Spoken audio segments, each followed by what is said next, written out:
جا رہا ہوں کہ آپ کی 14 طبق روشن ہو جائیں گے۔ سب سے پہلے تو ذرا ہم دیکھتے ہیں کہ ہمارے فیلڈ مارشل صاحب نے امریکہ میں کیا کارنامے کیے ہیں، جائزہ لیتے ہیں۔ رہا اب یہ بہت واضح طور کے اوپر اسٹیبلشمنٹ کو بھی اور اپنی لیگی لیڈرشپ کو، اپنی مسلم لیگ کی قیادت کو بھی، نواز شریف اور شہباز شریف صاحب کو بھی یہ سعد رفیق صاحب پیغام دے رہے ہیں کہ وہ کیا کہنے کی کوشش کریں۔ وہ کہتے ہیں نا کہنا کیا چاہ رہے ہو، تو میں جاننا چاہتا ہوں کہ جناب موصوف کہنا کیا چاہتے ہیں۔ اس کے لیے میں نے بڑی کوشش کی سمجھنے کی کہ مجھے بھی سمجھ آ جائے یار کہ موصوف کہنا کیا چاہتے ہیں۔ بھارت سے دہشت گردی پر بات ہوگی۔ چیف صاحب کی کل کی جو تقریب تھی اس کے اندر ایک ایسا شخص ہمیں سٹیج پہ نظر آیا، تقریر کرتا ہوا سٹیج پر کھڑا ہوا، جو پاکستانیوں کے لیے حیران کن تھا۔ میں بھی آنیسٹلی اس شخص کو دیکھ کر کے حیران ہوا، کیونکہ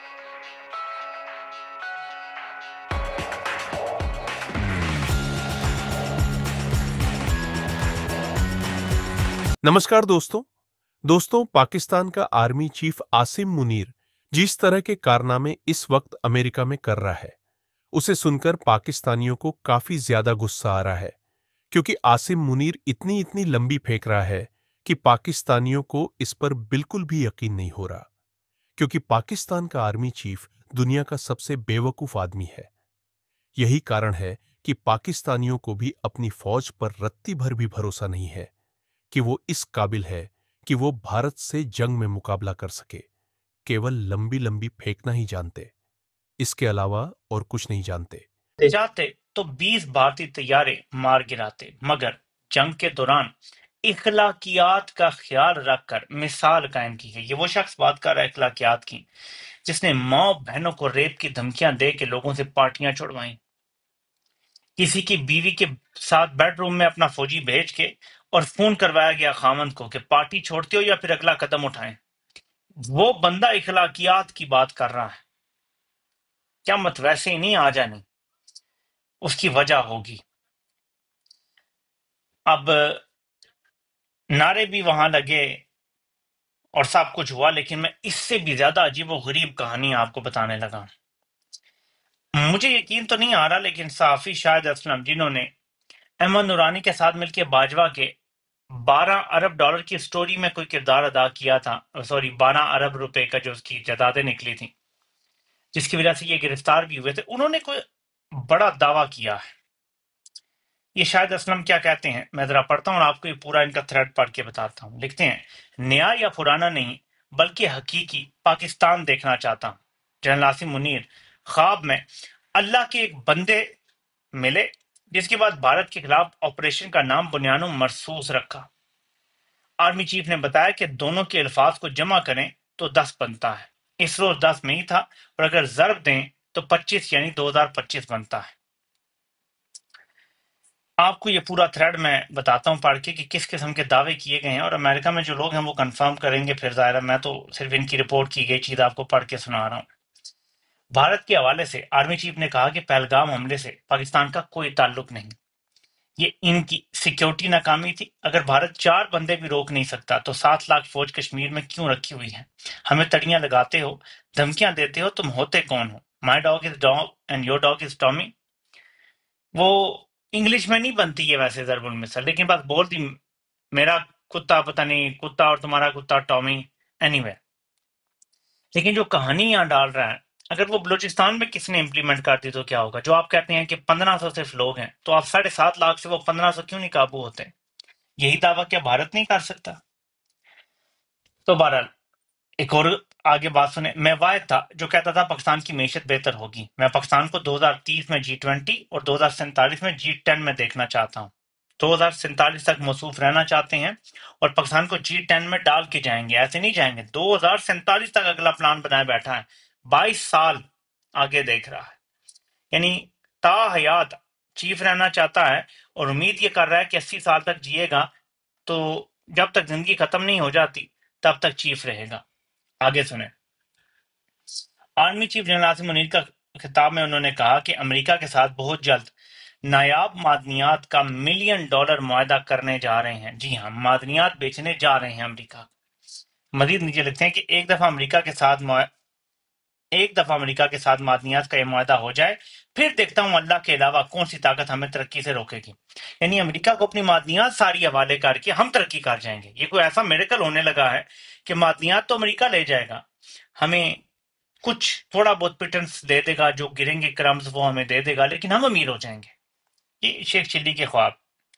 مزید کہا کہ بہت جلد کشمیر کے حوالے سے ایک اچھی خبر ملے گی۔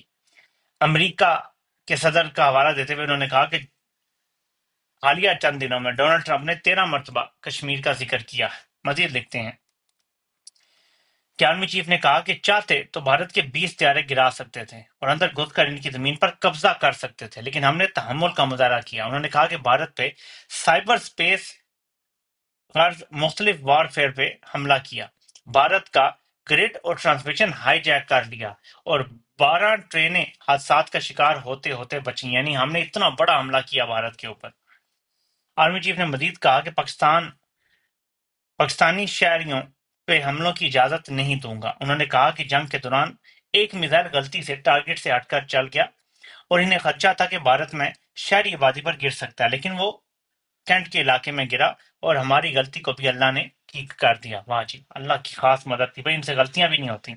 سب سے اہم، مزید اپنے کتاب میں کہہ دیا کہ جو کوئی بھی اچھا کام کرے اسے سراہا جانا چاہیے۔ اب پاکستان میں اچھا کام کو سپورٹ کرے۔ لائٹر نوٹ پہ انہوں نے مزید کہا کہ بندہ تو بندہ، اگر کوئی کتا بھی وزیر اعظم بن کر اچھا کام کر رہا ہو تو اسے سپورٹ کرنا چاہیے۔ یعنی اردلی سے کتا ہی بنا دیا سیدھا سیدھا کہ اچھا کام کر رہا ہے، کتا بھی ہے تو اس کو سپورٹ کرو۔ آرمی چیف نے ایران کے حوالے سے کہا کہ پاکستان پوری طرح سے ایران کو سپورٹ کرتا ہے اور چاہتے ہیں کہ جو بھی ڈی ایسکیلیشن ہو۔ انہوں نے کہا کہ اوورسیز کو ووٹ دینے کے حوالے سے اہم قانون سازی کرنے جا رہے ہیں، جس کے تحت مسلسل 6 ماہ پاکستان رہنے والے کو الیکشن لڑنے کی اجازت شامل ہوگی۔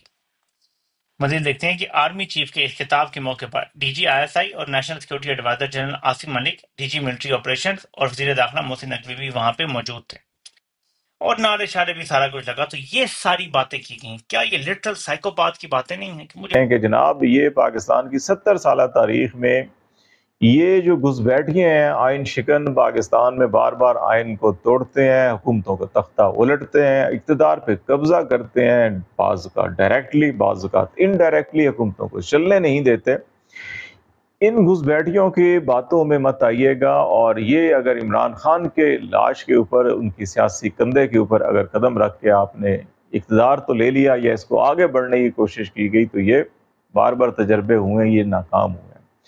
یہ آپ نے دیکھ لیا کہ ماضی میں آپ ایک کو گرائیں، دوسرے کو گرائیں، تیسرے کو گرائیں، چوتھے کو گرائیں، یہ جو بند کمروں کے اندر جو سازشیں ہوتی ہیں، ان سازشوں کے نتیجے میں جو رجیم چینج ہوتے ہیں وہ پائیدار نہیں ہوتے۔ جب میں بہت عرصے سے اس شخص کو فالو کر رہا تھا، میں دیکھ رہا تھا اس کے مختلف بیانات۔ پچھلے دنوں پاکستان کے اندر ٹیلی ویژنز پر بٹھایا گیا اس شخص کو ڈونلڈ ٹرمپ کا مشیر خاص بتا کر کے، جس کے بعد ڈونلڈ ٹرمپ کا جو مشیر ہے رچرڈ گرینیل، اس نے ٹویٹ کر کے اس شخص کو جھوٹا قرار دیا، یعنی کہ یہ شخص جھوٹا ہے، یہ کوئی مشیر وشیر نہیں ہے۔ تو اس وقت پھر لوگوں کو پتہ چلا کہ یار یہ آدمی تو جھوٹ بول رہا ہے۔ مطلب پوری دنیا کے اندر اس آدمی کی سبکی ہوئی، بے عزتی ہوئی کہ پاکستان کے ٹیلی ویژن چینلز کے اوپر بیٹھ کر کے یہ شخص اپنے آپ کو ڈونلڈ ٹرمپ کا مشیر کہہ رہا ہے، جبکہ آفیشیل رجسٹرڈ مشیر جو ہے ڈونلڈ ٹرمپ کا، وہ یہ کہہ رہا ہے کہ یہ آدمی جھوٹا ہے، یہ ڈونلڈ ٹرمپ کا مشیر نہیں ہے۔ یہ تپسوی جی جیسا دکھنے والا آدمی کل ہم نے آرمی چیف صاحب کی تقریب کے اندر دیکھا، تو ہم نے اس کی کچھ فوٹیجز بھی دیکھی۔ اب آپ ذرا یہ دیکھیں کہ یہ آدمی اسرائیل کے حوالے سے کیا کہتا ہے۔ ساجد تارڑ ان کا نام ہے، آپ شاید ان کے نام سے واقف ہوں گے۔ یہ اپنے آپ کو ٹرمپ کا مشیر کہتے رہے بڑے عرصے تک۔ 9 اکتوبر 2023 کو ساجد تارڑ صاحب، یہی شخص جو کل آرمی چیف کی تقریب میں موجود تھے، اپنے ٹویٹر اکاؤنٹ پر اسرائیل کے حوالے سے کیا لکھتے ہیں ذرا یہ سنیے۔ وہ لکھتے ہیں، we Muslims of America are standing with Israel and rejecting the aggression of Hamas against Israeli civilians. We are praying for the safety of our Israeli American brothers and sisters who have been held hostage. آگے پھر وہ انیلا علی کو tweet کرتے ہیں، اسرائیلی P M کو۔ آپ کی کیا رائے ہے؟ کمنٹ کریں اور شیئر کریں۔ یدی آپ چینل پر نئے ہیں تو چینل کو سبسکرائب کریں۔